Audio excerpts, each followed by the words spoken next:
오늘은 하나님의 섭리, 하나님의 섭리라는 제목으로 우리 하나님 말씀 함께 나누도록 하겠습니다. 바울과 276명의 난파된 사람들은 멜리데라는 섬에 결국 상륙을 하게 됐는데 거기 사는 주민들에게 도움을 받게 되어 목숨을 유지할 수가 있게 되었습니다. 오늘 3절에서 6절에 보시면 이 멜리데 섬에서 일어난 사건 하나가 기록이 되어 있습니다. 이 바울의 이제 불이 꺼지지 않도록 나무 한 묶음을 불에 넣었는데 나무 사이에 독사가 숨어 있다가 뜨거우니까 튀어나와서 바울의 손을 꽉 물고 이제 매달려 있었다 이렇게 기록을 한 것입니다. 근데 이 섬의 문화에서는 이게 독사에게 이런 식으로 물린 사람은 그 사람은 악인이다, 살인자다 이렇게 규정을 지었는데 신의 심판을 받은 것으로 이 섬에서는 여겨지고 있었다 하는 것입니다. 또한 그 독사에게 물린 사람은 신의 심판을 받은 것이기 때문에 절대로 살아날 수 없다 하는 것이 이 섬 사람들은 다 알고 있었고 생각하고 있었던 일들이었습니다. 근데 자유주의 신학자들은 바울이 독사에게 물린 것이 아니라 독이 없는 그냥 뱀에게 물린 것이라 이렇게 주장을 하기도 하고 또 오늘날 멜리데 섬에 독사가 없다 하는 것을 증거로 이제 내놓기도 하는데 근데 그때의 환경과 지금의 환경이 수십 번씩 바뀌었기 때문에 바울 시대의 섬에 독사가 없었다 이렇게 무조건 얘기할 수는 없는 것이고 또 결정적으로 섬 사람들이 바보가 아닌 다음에야 바울이 물린 뱀이 독사다 아니다 하는 것을 구분하지 못했을 리가 없습니다. 5절 보시면 바울은 자기 손을 꽉 물고 놓지 않는 뱀을 아무렇지도 않게 불 속에 다시 던져 넣었는데 사람들은 이제 독이 퍼지고 있을 것이기 때문에 이렇게 지켜보면서 언제 죽나 이렇게 기다리고 있었습니다. 그런데 시간이 지나도 아무 일도 일어나지 않으니까 이제는 바울이 살인자가 아니라 저 사람은 신이다 이렇게 생각하기 시작했습니다. 우리가 이런 사건을 보면 즉각적으로 생각나는 말씀이 있는데 마가복음 16장 18절 말씀입니다. 믿는 자들에게는 이런 표적이 따르리니 곧 그들이 내 이름으로 귀신을 쫓아내며 새 방언을 말하며 뱀을 집어올리며 무슨 독을 마실지라도 해를 받지 아니하며 병든 사람에게 손을 얹은즉 나으리라. 우리 주님께서 승천하시기 전에 바로 전에 제자들에게 이 말씀을 하시고 승천을 하셨습니다.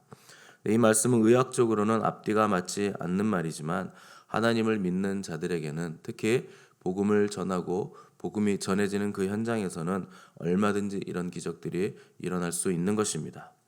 그러나 항상 일어나는 것은 아니고 하나님이 꼭 필요할 때 이러한 기적들을 우리에게 베풀어 주시는 것입니다.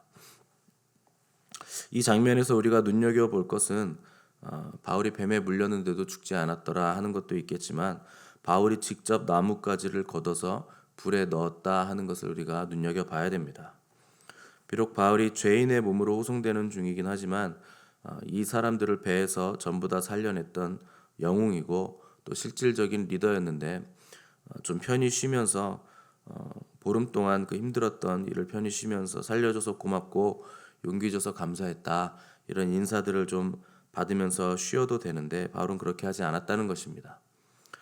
희생과 섬김으로 주님의 종된 사람은 다른 사람을 복되게 하는 인생을 산다 하는 것을 바울은 지금 몸소 직접 보여주고 있는 것입니다. 우리도 또한 이렇게 살아야 됩니다. 우리는 주님을 섬기고 또한 사람들을 섬기는 사람들입니다. 그래서 교회에서 사람들을 부리고 또 큰 소리치고 직분이 있다고 영향력을 행사하려고 하는 사람들이 가장 어리석은 사람들입니다. 교회는 그런 것이 아닙니다. 힘을 다해 섬길 일을 찾아야 되고 보이지 않는 곳에서 묵묵히 사람들을 받쳐주고 섬겨주는 사람들이 가장 큰 사람들이요 또한 주님이 사용하시는 사람들이라 하는 것입니다. 바울이 뱀에 물려도 죽지 않자 섬 사람들이 바울을 신이라고 생각했는데 이 섬에서 가장 높은 추장인 보블리오가 이것을 보고 감동을 받아서 자기가 땅을 가지고 있었기 때문에 그 땅에 넓은 땅이기 때문에 이 많은 사람들을 초청해서 거기서 사흘 동안 대접을 하며 머물게 했다고 했습니다. 그런데 8절 보시면 보블리오의 부친이 열병과 이질에 걸려 누워 있다 이렇게 얘기했는데 당시에는 열병과 이질이 나면 치료약이 없었기 때문에 속수무책이었습니다. 지금이야 병원 가서 진찰받고 주사 맞고 약 먹으면 끝날 일이지만 당시에는 하나님 밖에는 이 병을 고쳐줄 이가 없었기 때문에 바울이 이 상황을 보고 보블리오 추장의 부친에게 들어가 안수하고 기도했을 때 그의 열병과 이질이 순식간에 사라져 버렸습니다. 복음이 전해지는 곳에는 언제나 병이 치유되는 기적들이 일어나게 돼 있습니다. 또한 악한 영들이 떠나가는 기적들도 일어나게 돼 있습니다. 하나님은 어제나 오늘이나 영원토록 동일하시기 때문에 그렇습니다. 그렇다고는 해도 그러면 사람이 죽지 않는가? 또 그렇지는 않습니다. 기도해서 병을 고쳐도 그 사람의 환경이나 또 생활 습관에 따라서 다시 재발할 수 있고 또 기도로 치유받았다고 해도 결국은 사람은 죽게 돼 있습니다. 나사로도 죽었다가 살아났지만 결국 다시 죽을 수밖에 없었는데 인간의 생명은 유한하기 때문에 그런 것입니다. 하나님께서 그럼에도 불구하고 치유를 통해 생명을 연장해 주시는 이유는 뭔가? 예수님을 영접할 수 있는 기회를 주시는 것입니다. 그리고 주님을 위한 삶을 살도록 하시고 또 그동안 상급을 쌓는 인생을 살게 하시려고 하나님께서 생명을 연장해 주신다는 것입니다. 이 보블리오 추장의 부친이 고침을 받으니까 섬 가운데 병든 사람들이 다 바울에게 와서 고침을 받았는데 이 고침을 받은 섬 사람들은 바울 일행을 후하게 대접하고 또 떠날 때 필요한 것들을 다 챙겨주기까지 했습니다. 276명의 사람들이니까 이 인원이 항해 중에 쓸 것과 또 입을 것과 먹을 것까지 또 물품들까지 다 챙겨주려면 아마 엄청나게 많은 양의 물품을 챙겨주었을 것입니다. 이런 일들은 기쁨이 충만하지 않으면 할 수 없는 일들입니다. 이 사람들이 인상 팍팍 쓰면서 왜 이런 많은 물질을 줘야 되나 이렇게 불평하면서 준 것이 아니라 받은 은혜가 너무나 크고 감사해서 기쁘게 물질을 다 챙겨준 것입니다. 복음서에 보시면 삭개오라는 사람이 나오는데 삭개오는 자기 재산의 절반을 가난한 사람에게 주고 또 혹시 남의 것을 빼앗은 적이 있다면 그들에게 내가 4배나 갚겠다 이렇게 예수님에게 고백을 드렸습니다. 예수님이 삭개오야 오늘 너의 집에 내가 묵어야겠다 한마디 하셨을 뿐인데 주님의 단 한 번의 신방으로 삭개오가 이렇게 변화된 인생이 된 것입니다. 은혜를 받은 사람들은 그 은혜 받은 만큼 하나님께 드리게 되어 있고 또 은혜 받지 못한 사람들은 드리는 것을 아까워하게 되어 있습니다. 누가 더 풍성한 삶을 사는가? 돈이 아무리 많아도 벌벌 떨면서 쓰지 못하는 사람들은 우리가 돈 많은 거지라고 부릅니다. 돈은 많은데 가난한 사람들인 겁니다. 그러나 하나님은 없는 중에도 감사와 기쁨으로 드리는 과부의 2렙돈을 기쁘게 받으시는 하나님이십니다. 금액이 중요한 것이 아니라 마음이 중요하다 하는 것입니다. 아마 섬 사람들은 모든 질병이 다 나았을 때 잠깐이나마 아픔도 없고 질병도 없는 천국의 기쁨을 이 사람들이 누리게 되었을 것이고 또 순전한 마음으로 복음을 받아들이게 됐을 것입니다. 이것이 바로 멜리데 섬의 배를 난파시킨 하나님의 섭리입니다. 이 섬에 하나님의 구원받을 백성들이 너무도 많았기 때문에 바울을 이 섬으로 난파시켜서 들여보내신 것입니다. 그래서 하나님을 믿지 않는 사람들에게는 우연이라는 말은 없는 것입니다. 다 하나님의 섭리 안에 있는 것이고 하나님이 모르시는 일이 없는 것이고 다 하나님의 계획된 그 섭리 안에서 이루어지는 일들이라 하는 것을 우리가 반드시 기억해야 됩니다. 성도란 어떤 환경에서도 하나님의 일하심을 발견할 수 있는 자들입니다. 때로는 열악하고 아프고 또 고통스럽고 또 실패 같아 보이는 자리에서도 그 안에서 역사하시는 하나님의 능력을 볼 줄 알아야 되고 또 그로 인해서 하나님께서 행하시는 새로운 일을 기뻐 노래할 수 있는 사람들이 바로 성도들이라 하는 것입니다. 남들이 불평할 때 나도 같이 불평하고 남들이 울 때 나도 같이 슬퍼 우는 것은 성도의 삶이 아닙니다. 그래서 바울은 감옥에 들어 앉아서도 너희들은 기뻐하라 이렇게 권면할 수 있었고 또 집채만한 파도가 널뛰는 폭풍 한가운데서도 우리가 다 살아날 것이니 걱정하지 마라 이렇게 생명을 얘기할 수 있는 사람이 바로 바울이었습니다.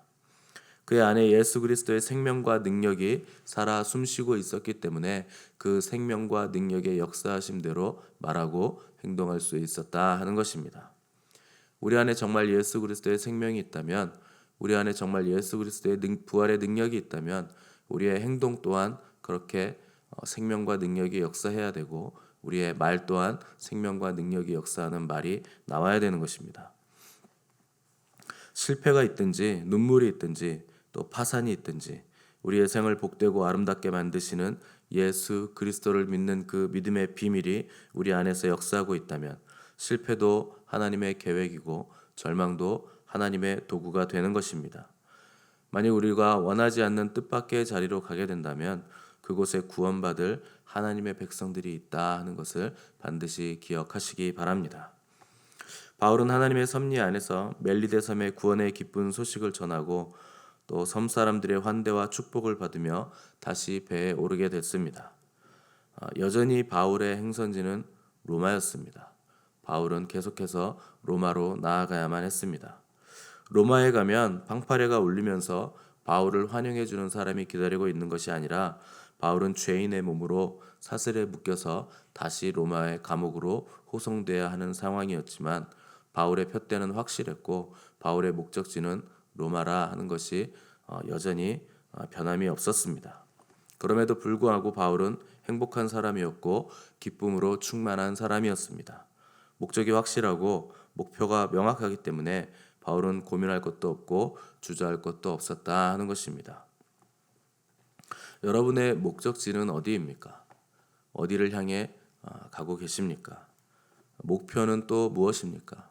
왜 일하고, 왜 공부하고, 왜 직장을 다닙니까? 만약 이 질문에 명확하게 대답하지 못한다면 지금은 방황하고 있다는 뜻입니다. 목표를 정해야 됩니다. 그리고 목적지가 확실해야 됩니다. 오래 살거나 부유해지거나 지식이 많다고 해서 우리 인생에 기쁨이 생기는 것은 아닙니다. 우리 중심에 예수 그리스도, 우리 주님이 있어야 가장 복되고 가장 기쁘고 가장 의미 있는 인생을 살게 되는 것입니다. 저와 여러분에게 표대가 있기를 바라고 또 영원한 가치가 있기를 바랍니다. 또한 시간이 갈수록 이 표대와 가치가, 이 목표가 흐려지는 것이 아니라 더욱더 확실해지고 날이 갈수록 복음이 명확해지므로 주님과 함께 영광스러운 길을 걸어가는 복된 인생이 되시기를 간절히 바랍니다. 함께 기도하겠습니다.